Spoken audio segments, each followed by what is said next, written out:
Hello everyone, welcome back to another episode of the Freethinker Cast. I'm your host Hannah, and where have I been? I've not uploaded a long form episode, like a proper podcast episode, in a while now.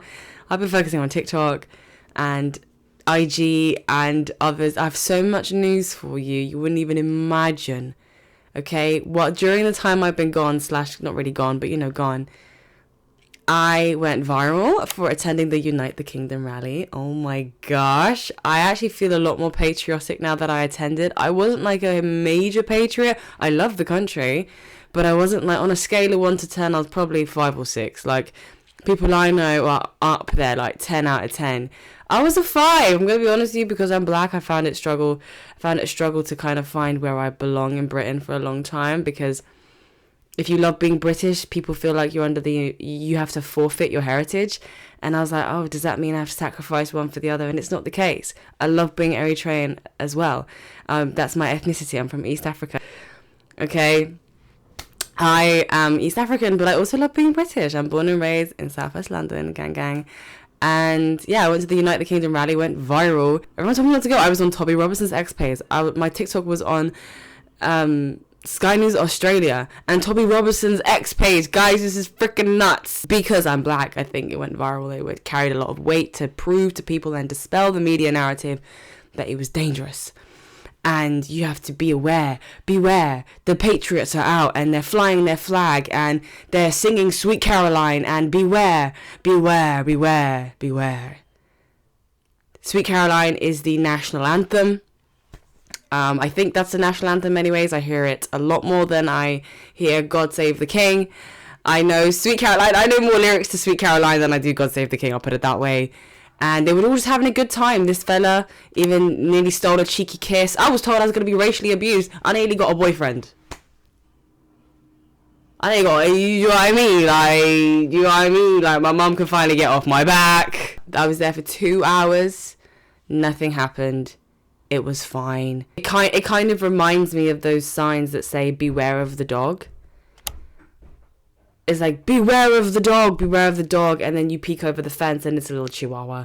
That's how I felt going to the United Kingdom rally. Oh, be careful. And you go there and everyone's just having a good time. Everyone is just like, oh, you're trying to get me disinvited from White Carnival. Excuse me, you're trying to get me to this is White Carnival. I didn't go to Notting Hill. I don't do that. That's not my thing. But this is White Carnival. As far as I'm aware, it was White Carnival. And I'm trying to turn up because it was fun. Everybody was having a sing-song. Anyways. So yeah, I just want to take a minute to talk to you about the importance of just having conversations. Because I am a part of Turning Point UK. Quite new news. Exciting news, guys. You cannot believe it. But also, the CEO and I know the CEO quite well, and it was the right thing to do. I just knew, like, I should be doing this. Like, what the heck am I doing if I'm not? Anyways, this is before I was the leader of the London chapter. We had just attended the Charlie Kirk vigil, and people were like, oh, you go to the Tommy Robinson thing? I was like, I'm not going to that.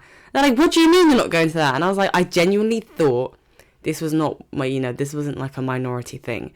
Minorities shouldn't be there type of situation. Even then, I didn't think it was a racist rally. It's kind of like the Afro-Caribbean Society. If you're white and you want to go to the ACS, sure. If we can look at, all right, sure, if you want. They actually might look at you that way if you're just Caribbean, because the ACS has been colonized by West Africans.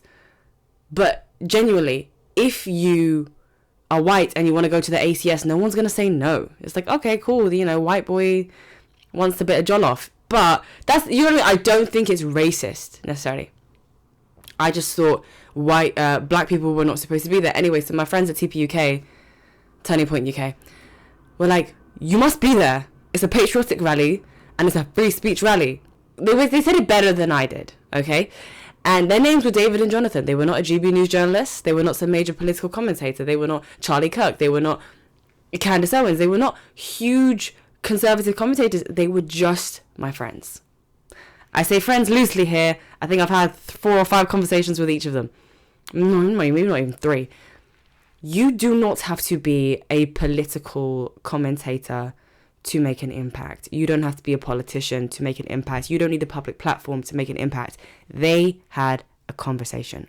you need a conversation. You need time. You need effort. You just need to care. You need to care about this flag. You care about this flag?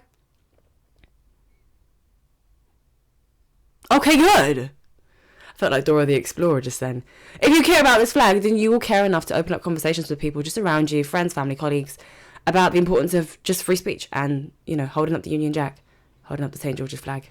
This is not just any old cross. This is symbolic of the crucifix. This is a Christian flag. Okay? I'm Christian. Get to know. So as the leader of the London chapter for Turning Point UK, we are committed to honouring the legacy that Charlie led of freedom, faith, family, democracy in the West.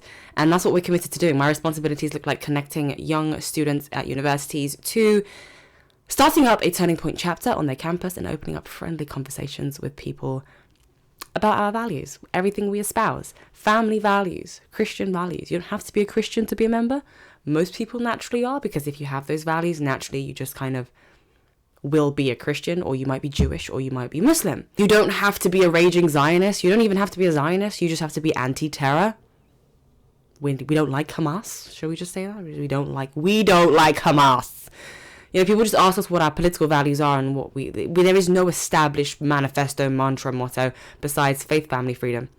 Freedom of speech, freedom markets, and there's a lot of nuance there. I actually often encourage my students by saying, even if you lose every single debate, you lose 10 out of 10 debates, it doesn't even need to be a debate, I don't even call it a debate, call it a conversation, okay? You are wrong about everything, whatever.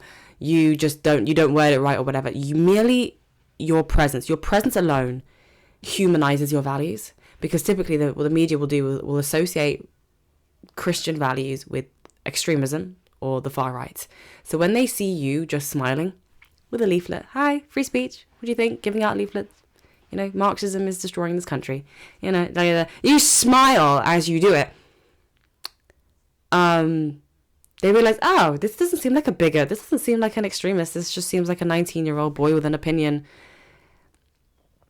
You know, you're well dressed or something. You don't have to look like in a suit, but you're just like a normal t-shirt, you know, a normal face. You humanize your values. Your presence matters on these campuses. They really do. In the wake of the assassination of Charlie Kirk, the BBC broadcasted to millions across the UK and the globe that he was a far-right fascist. They said it multiple times on air. And this infuriated me and all my friends at TPUK. That's why we turned up on their postcode outside the BBC broadcasting station. And we staged a peaceful protest where we were opposing this very divisive propaganda. When you label someone like Charlie Kirk, who is a moderate, as far-right, you are single-handedly responsible for creating the false perception that Christian values are far-right values and we're extremists. What, because you want to start a family or you believe in individual responsibility? You don't want handout after handout from the government. Far-right. I even said some of the quotes that Charlie Kirk made. He said, if we stop talking, something along the lines of, if we stop talking, if we stop having conversations, it will enter into physical combat, and I don't want that. And I was like, is that far right? And I was like, no. I was like, good. I'm glad that we understand that. I'm glad that everything he espoused was always speech, more speech, more speech, more speech. Britain has a long way to go. Over 12,000 people arrested for social media posts is crazy. I said I was 5 out of 10 when I started. I was 5 out of 10 patriotic. That was where I stood. I feel like I'm closer to 6 or 7 now. I feel like 8, 9, and 10 is like Rostodon. You know what I mean? Like the guy who's putting up all the flags, he's doing all these Union Jacks. Oh, I think that's like Ross. That's like, you know. I'm getting there slowly because honestly, I don't know enough about British history, despite going to British schools. I've been fed a lot of lies about the empire and everything. So I'm open to hearing conversations and having those debates with people to figure out where I stand on that. But I do love this country. I think it is amazing and I love the English language. I'm obsessed. In fact, I'm obsessed with the English language. There's a difference. And language nerds know exactly what I mean when I say that. But yeah, so if you don't know that's what I've been up to, it's because you've only been following me on either Spotify or my YouTube podcast. So now we're all up to speed. You guys know what's been going on. I will plug all of my social media in the description, so you can follow me on IG. You can follow me on TikTok. I have an X page. Don't really use it like that, but I'm trying to maybe use it more. I need to take it slow. I've gone viral twice in 2 months. I will plug all my socials in the description, so you can follow me there, because that's where I am more active. It's easier to kind of just post a short form as opposed to prepare a whole episode. So naturally, you're going to see me more on IG, TikTok, and X. So find me there. That's the end of part 1 of this episode. If you're watching this on YouTube, if you're watching this. So if you want the full episode, you will find the link to my Spotify in the description. You can watch the full episode. God save the king. If you stop spewing leftist propaganda. Otherwise, don't save the king. Instead, make me the king. And I'll sort everyone out. Yeah. I love you, King Charles. I do. I do. Like, comment, and subscribe. Love you guys.